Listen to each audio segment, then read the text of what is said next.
pessoal, tudo bem com vocês? Com a família de vocês? Espero que sim.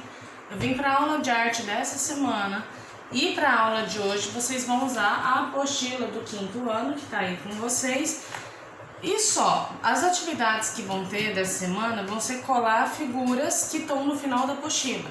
Então hoje vocês não vão usar lápis de cor, nada disso, mas vão usar um lápis de escrever ou marca-texto ou uma canetinha para grifar algumas coisas importantes da aula enquanto eu for explicando, tá bom? Então eu vou virar aqui a câmera para vocês acompanharem a leitura. Pegue já o material e bora para a aula. Abri aqui a apostila na página 98 e a gente vai estudar essa semana arte sequencial, tá? Então eu vou lendo, acompanhando com o dedinho aqui para vocês saberem onde eu estou, para vocês fazerem as atividades, tá? Então vamos lá, arte sequencial. Os códices, grifa aí a palavra códices, são espécies de livros escritos pelos astecas, grife também. Então, gente, os povos astecas que viviam na América antes dos colonizadores europeus chegarem, deixaram textos pra gente em livros que a gente chama de códices, tá? Aqui tem uma foto de códices astecas. Os códices são espécies de livros escritos pelos astecas pré-colombianos. Esses manuscritos apresentam desenhos que relatam uma narrativa e são as melhores fontes sobre a cultura asteca. O que a gente sabe dos astecas hoje, em grande parte, é por causa dos códices que sobreviveram, tá bom? Observe a imagem acima. O que ela representa para você? O que você já viu que parece com isso daqui? Não precisa responder aqui na apostila, só fala para mim. O que você conhece que parece com isso daqui? Cite exemplos de arte sequencial que você conhece, de obras de arte que não são paradas, que são uma sequência de imagens e que passam uma história. Vamos lá? Vamos ver as artes sequenciais então.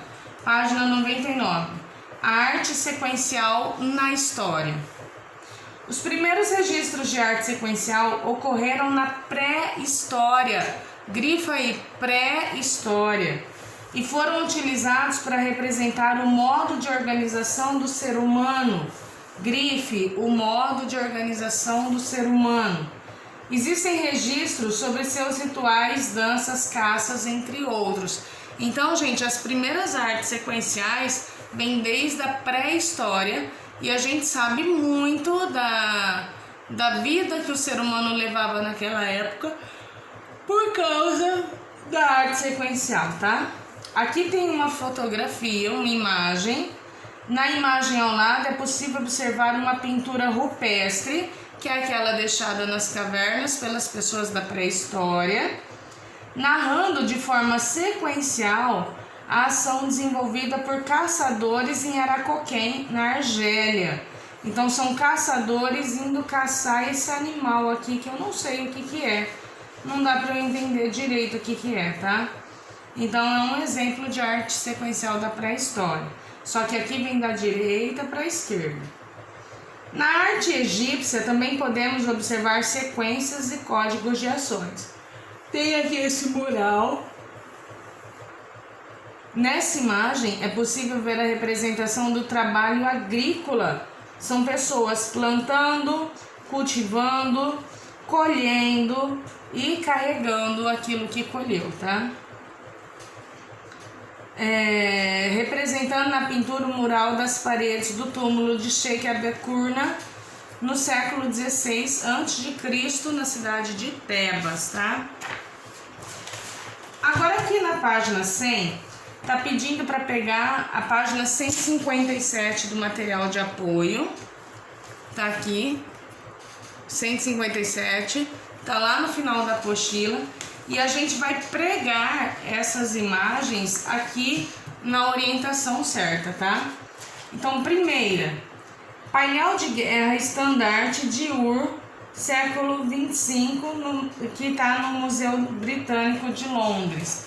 Gente, A cultura da Mesopotâmia tem muito azul. As pinturas da Mesopotâmia tem muito azul. O painel de Ur é esse daqui, ó. É uma arte sequencial. Ele conta uma história.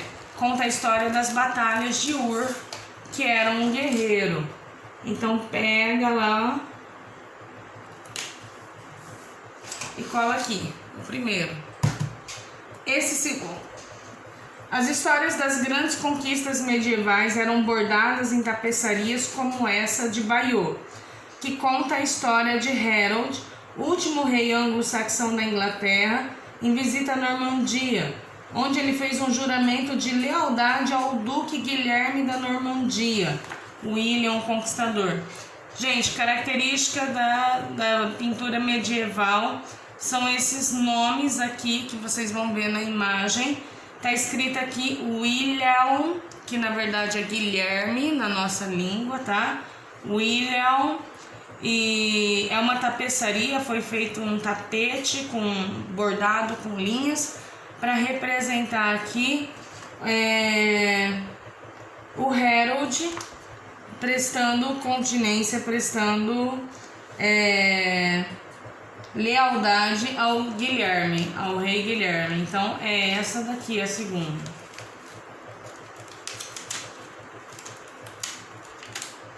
Também é uma história sequencial, só que essa é em tapetes, tá? Em tapeçaria. E o último que sobrou, Coluna de Trajano, foi construída para homenagear o triunfo romano e conta a história da vitória do imperador Trajano no século I depois de Cristo em Roma, na Itália. Então, gente, como é que vai ficar o de vocês? Vai ficar assim: o painel de Ur aqui, a tapeçaria de Guilherme aqui e a coluna de Trajano aqui embaixo, tá bom? Agora, gente, passa lá para a página 104. Agora eu vou contar para vocês sobre a história em quadrinho, tá? Vai ficar um pouco longa a aula, é assim mesmo. Vou falar sobre a história em quadrinhos e vai ter uma atividade para fazer depois, ok? Presta bastante atenção aqui. História em quadrinhos. Nascida na Alemanha em 1832, o poeta e humorista Wilhelm Bruch, eu já falei para vocês que Wilhelm significa Guilherme na nossa língua, com o suíço Toffer e o francês Christophe, um dos criadores do gênero história em quadrinhos. A mais famosa criação de Wilhelm foi Max and Moritz, em 1865, olha quanto tempo faz, traduzidas no Brasil por Olavo Bilac como Juca e Chico. Aqui tem Max e Moritz, que é o título em alemão, mas em português a gente acha como Juca e Silva, tá? The Yellow Kid, grifa aqui embaixo, The Yellow Kid, o Garoto Amarelo, foi a primeira história em quadrinhos com personagens publicada continuamente. Então a primeira foi Max e Moritz, mas ela foi só algumas revistas. A publicada continuamente, primeira foi The Yellow Kid, tá? Ela saía aos domingos no Jornal de Nova York.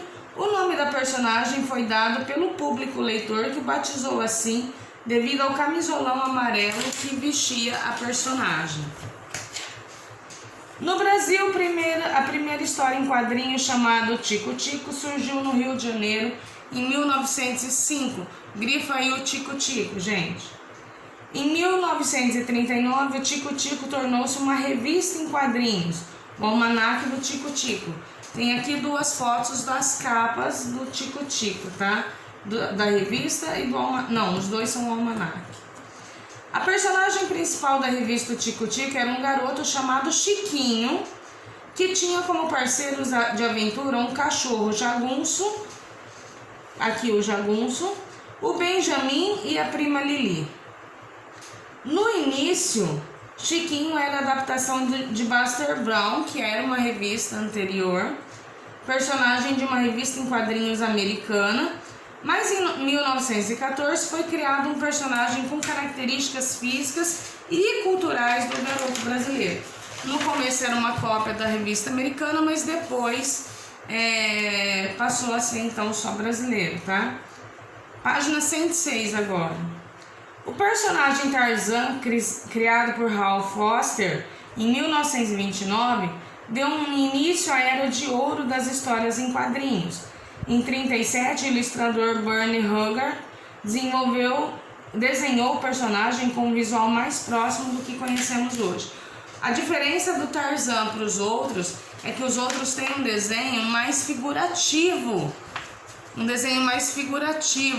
O Tarzan tem um desenho mais realista, tá? Criado em 29 pelo belga Georges Remy, conhecido como Hergé, As Aventuras de Tintin, grifa aí As Aventuras de Tintin, é uma série de ficção em quadrinhos na qual o jovem repórter Tintin, acompanhado de seu fiel cão Milou, tá aqui atrás dele o Milou, olha lá, embarca em aventuras investigando crimes e conspirações políticas. Ao longo da trama, Tintin sempre recebe a ajuda de seus amigos, o Capitão Haddock, o Professor Girassol e os irmãos detetives Dupont e Dupont. Dupont e Dupont. Na imagem acima podemos ver uma publicação das aventuras de Tintin. 107 agora. Criado por Walt Disney, vocês já conhecem o Mickey, né? Não tenho o que apresentar. Em 1929, Mickey Mouse foi produzido inicialmente como desenho animado e anos depois virou história em quadrinho. O camundongo Mickey se tornou famoso mundialmente, dando grande impulso à construção do império da Disney. Aqui a gente tem o Disney, o Walt Disney, e aqui os desenhos do Mickey. 108, balões de fala. Vocês já sabem, a gente já conversou, eu vou só relembrar para vocês. Balão de fala é uma solução gráfica usada nos quadrinhos, tiras, cartoons e charges. Existem diferentes tipos, sendo que os mais comuns são o balão de fala, o de sussurro, o de grito e o de pensamento. Não precisa escrever se não quiser, tá bom? Onomatopeia, vocês já conhecem, a gente já trabalhou, mas tem aqui algumas onomatopeias, ó. Chuaque do beijo, vup do pulo, pof do tombo, onomatopeias. Agora, para encerrar, vocês vão pegar lá na página 159 do material de apoio, tá lá no final da apostila, tem várias onomatopeias e a gente vai pregar aqui nos quadros certos, tá? Eu não vou gravar isso porque tá ficando muito extenso. Vocês vão pregar aqui no quadro certo. Quando terminar, tira uma foto da página 110 e manda para esse número aqui, tá bom? Para eu anotar que vocês fizeram. Gente, é isso. A aula foi extensa hoje, eu sei, desculpa, mas a gente precisa correr um pouquinho, tá? Beijo, até semana que vem.